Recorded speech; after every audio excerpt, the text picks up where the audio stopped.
আসসালামু আলাইকুম।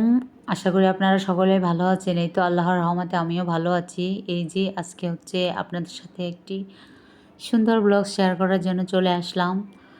আসলে আজকে হচ্ছে সারাদিন কীরকম বৃষ্টির কারণে আসলে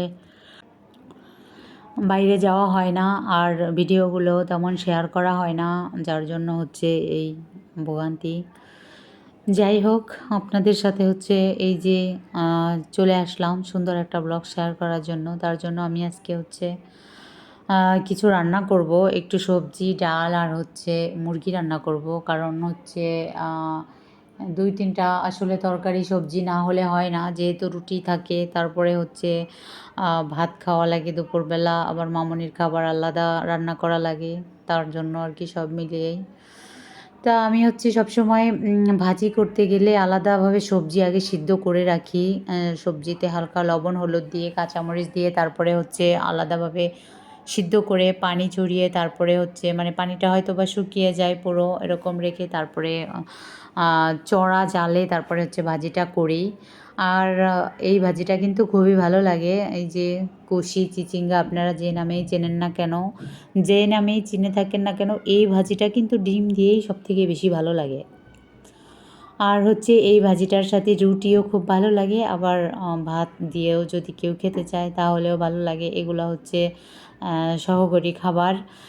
যাই হোক, এই তো রান্নাবান্না করতেছি। আর রান্নাঘরে হচ্ছে প্রচণ্ড গরম, আমার অ্যাটাচড ফ্যানটা হচ্ছে নষ্ট হয়ে গেছে। আসলে অ্যাটাচড ফ্যান অনেক দিন হয়েছে নষ্ট হয়েছে, কিন্তু ওরকমভাবে গুরুত্ব দিয়ে আসলে ঠিক করা হচ্ছে না, করে আর করা হয় না। প্রচণ্ড গরম। আর আমার হচ্ছে এই যে ভাজির ভিতরে মনে হচ্ছিল একটু তেলটা কম হয়ে গেছে। ভাজিতে কিন্তু একটু তেল লাগেই, কারণ হচ্ছে এটা তো রুটি বা ভাত দিয়ে খাওয়া লাগে, তার কারণে। আর আপনারা যারা হচ্ছে আমার ভিডিওগুলো দেখেন, আমার ব্লগসগুলো দেখেন, তারা কিন্তু জানেন যে আমি সরিষার তেলের রান্না প্রায়ই খাই। আর আমার রান্নার ভিতরে আপনাদেরকে বলে থাকি, আপনাদেরকে উৎসাহিত করি যে আপনারা স্বাস্থ্যকর তেল খাবেন, চেষ্টা করবেন খাওয়ার জন্য। আমি হচ্ছে ডায়েটের খাবার রান্না করার সময় এক্সট্রা ভার্জিন অলিভ অয়েল বা এক্সট্রা ভার্জিন কোকোনাট অয়েল, ঘি, বাটার এইসব ইউজ করি বেশিরভাগ। আর হচ্ছে সবার জন্য রান্না করলে সরিষার তেলে রান্নাও করি, আর হচ্ছে এটাও আমি খাই, কারণ বারবার তো আর নিজের জন্য এরকমভাবে সবসময় কিছু করা যায় না, হয়ে ওঠে না সবার সামনে। আসলে ফ্যামিলির ভেতরে একসাথে থাকতে গেলে সব কিছু মেনটেন করা খুবই কঠিন হয়ে যায়। তা আজকে হচ্ছে আমি গ্যাসের চুলায় রান্না করতেছি, কারণ হচ্ছে অনেক দিন পরেই গ্যাস আসছে, যা হচ্ছে রান্না করতে আমার খুব ভালো লাগতেছে। ভাবতেছি যখন গ্যাস আসছে তখন কিছু বেশি করে রান্না করি। আসলে আমরা হচ্ছে 4 জনের সদস্য, তো একটা বাচ্চা, হাজব্যান্ড ওয়াইফ, একটা দেবর থাকে। বেশি রান্না করলে খাওয়া হয় না। তার জন্য এই যে অল্প পরিমাণে রান্না করে নিচ্ছি। আর আমি ইদানিং চুলায় রান্না করলে হচ্ছে এই পাতিলে ডাল রান্না করি। আমার কাছে বেশ ভালোই লাগে পাতিলটা, কারণ অল্পের ভিতরে সুন্দর রান্না হয়ে যায়। এই তো আপনাদের সাথে অনেক কথা শেয়ার করলাম, আর করবই না বা কেন বলেন? জীবন তো এরকমই, সংসার বলেন যাই বলেন, এই তো রান্না খাওয়া এইসব নিয়েই তো মানুষের জীবন। যাই হোক, আপনাদের সাথে অনেক কথা শেয়ার করে ফেলেছি। আসলে বাংলাদেশের আবহাওয়া একদম মানে কোনো ঋতুর সাথে কোনো ঋতুর কোনো মিল খুঁজে পাওয়া যায় না। দেখা যাচ্ছে যে এক ঋতুর আবহাওয়া আরেক ঋতুতে চলে গেছে। সবসময় কেমন যেন একটা গরম ভাবসা খুবই মানে একটা অবস্থা, কী যে একটা অবস্থা কী আর বলবো। যাই হোক, এখন এই যে এক চুলায় ডাল বসিয়ে দিয়েছি, আর এক চুলায় হচ্ছে এই যে মুরগির মাংস রান্না করব।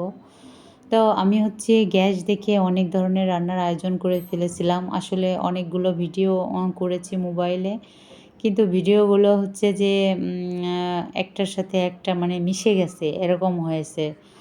আর যখন অনেক রান্না করেছি ভাবছিলাম যে একটু লাইভে যাব, তার কারণে হচ্ছে এই তো ভিডিওটা কিছুটা করে রেখেছি। যাই হোক, অনেক রাত্রে রান্না করতে আসলে নিরিবিলি, আশেপাশে কেউ থাকে না, কেমন যেন একটা ছমছম লাগে। মনে পড়ে যায় আমার ছোটোবেলার কথা, যখন আমরা ঘুমিয়ে থাকতাম। আমার মা বা আমার দাদু ওনারা কিন্তু রাত জেগে পিঠা বানিয়ে রাখতো, অনেক রকমের পিঠা বানিয়ে রাখতো। সকালবেলা দেখতাম অনেক রকমের পিঠা, কী যে খুশি লাগতো।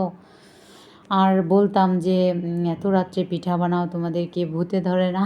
আসলে কি বলবো আপনাদের সাথে একটু শেয়ার করলাম এটা।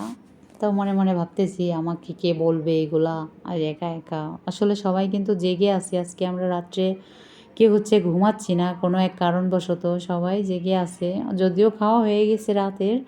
তো আমি ভাবলাম এত কথা শোন না, বা সবাই জেগে আছে যার যার মতো করে, আমি এখন কি করব, তাহলে আমি একটু রান্না বান্না করে রাখি। যাই হোক, আপনারা তো জানেন মুরগি রান্না করতে হয় কীভাবে। তারপরেও হয়তোবা একদম নতুন কেউ আছে যার সামনে হয়তোবা আমার এই ভিডিওটা চলে আসবে, তার জানানোর জন্য আমি এই যে বলে দিলাম। এখানে হচ্ছে পেঁয়াজ, রসুন, আদা সব ধরনের উপকরণ দিয়ে দিয়েছি, কিছুটা এলাচ, দারুচিনি, লবঙ্গ, গোলমরিচ যা আছে এগুলো সব দিয়ে ভালোভাবে কষিয়ে তারপরে হচ্ছে মাংস দিয়ে দিয়েছি। আসলে এটা হচ্ছে মাংস রান্নার একটা সিক্রেট, যে মশলা যত ভালো কষানো হবে তত ওই মাংসটা কিন্তু বেশি ভালো লাগে খেতে, আমার কাছে মনে হয়। জানি না আপনাদের কাছে কেমন মনে হয়। এখানে কিন্তু জিরা বাটাও দেওয়া আছে আর কি, সব মোটামুটি মাংস রান্না করার জন্য যেসব উপকরণ লাগে আমি কিন্তু সবগুলো উপকরণ এখানে দিয়ে দিয়েছি। আর বাচ্চা কাচ্চা থাকলে আসলে একটু মাংস হলে ওদের ভালো লাগে খেতে, খুশি হয় ওরা। ওরা কিন্তু একটু মাংস বা একটু ডাল হলে, রুটি বা ভাত যাই হোক না কেন খেতে চায়। তারপরেও যেহেতু আমরা হচ্ছে যতটা পারি সচেতন থাকি, আমরা কিন্তু বেশি একটা মিষ্টি জাতীয় খাবার বা তৈলাক্ত খাবার বেশি একটা খাওয়া হয় না। যদি হচ্ছে বাসায় কোনো গেস্ট আসে তাহলে এগুলোর আয়োজন করি বেশিরভাগ সময়ে। আর যাই হোক না কেন, এই তো আমার রান্না কিন্তু হয়ে যাচ্ছে। আমি হচ্ছে এই যে চুলার উপরে আর একটা ছোট্ট কড়াই বসিয়ে দিয়েছি, যেহেতু আমার এই চুলাটা অনেক বড় আর কড়াইটা ছোট। আমার কাছে মনে হয় চুলার সাথে যেন কড়াইটা লেগে যায়, তার কারণে ওখানে একটা স্ট্যান্ড দিয়ে দিয়েছি। আর এটা আমি সিলিন্ডারের চুলা কেনার সময় স্ট্যান্ডটা পেয়েছি, তারা দিয়ে দিয়েছিল।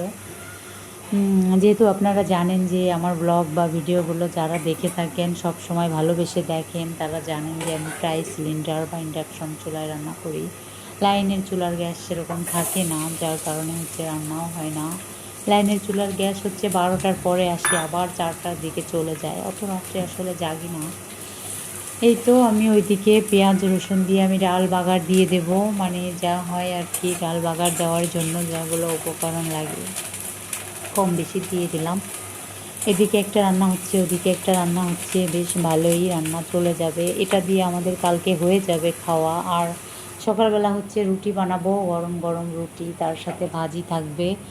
আর ইনশাল্লাহ আল্লাহ যদি বাঁচিয়ে রাখেন, আর দুপুরবেলা হচ্ছে মাংস, ডাল বা একটা ভর্তা থাকতে পারে, এই দিয়ে আমাদের চলে যাবে দুপুরে। আর রাত্রে যা থাকবে ওটা দিয়ে হয়ে যাবে, বা আমি একটা চাপড়ি আনিয়ে খেলাম। রাত্রে তো আমি আলাদাভাবে কিছু তৈরি করে খাই, বা সন্ধ্যায় দেখা যাচ্ছে একটা নাস্তা বানিয়ে দেই, সবাই খায়, যা থাকে চলে যায়।